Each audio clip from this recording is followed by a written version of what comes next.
আসসালামু আলাইকুম। কি অবস্থা সবার, দূরে এবং কাছে যে যেখান থেকে ভিডিওটা দেখছেন সবাইকে আন্তরিক ধন্যবাদ। ভিডিওটা ভালো লাগলে লাইক কমেন্ট শেয়ার করে অন্যকে দেখার সুযোগ করে দেবেন। ভিডিওটা ভালো না লাগলে স্কিপ করে চলে যাবেন, কোনো সমস্যা নেই। আর আপনি যদি আমার ইউটিউব চ্যানেলে নতুন হয়ে থাকেন, আমার চ্যানেলটা দয়া করে সাবস্ক্রাইব করে দেবেন।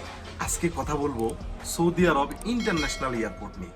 সৌদি আরব ইন্টারন্যাশনাল এয়ারপোর্টে চাকরির অনেকগুলা ভিসা পড়ে আছে, ধুলে বালুয়ে নষ্ট হয়ে যাইতেছে ওই ভিসাগুলা।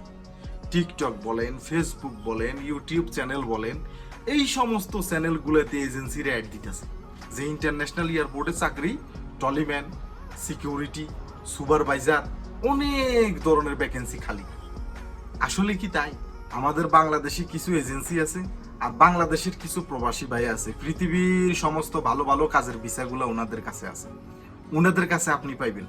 কিছু কিছু ভাই ব্রাদার আমাদেরকে মেসেজ দেন কোন সময় টাকা দেওয়ার পরে যে ভাই আমি তো টাকা পয়সা জমা দিয়ে দিছি, আমাকে জেদ্দা এয়ারপোর্টে কাজ দিবে বলছে। কি কাজ?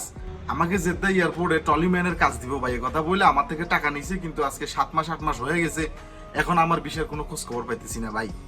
আপনি আমাকে কেন জিজ্ঞেস করা লাগবে? আপনি কি বুঝে, কোন বুঝে আপনি এতগুলা টাকা একটা লোকের কাছে দিয়ে দিলেন যে উনি আপনাকে সৌদি আরব ইন্টারন্যাশনাল এয়ারপোর্টে চাকরি দিব, ভিসা ওনার কাছে পয়ডা রইছে, উনি লোক পাইতেছে না।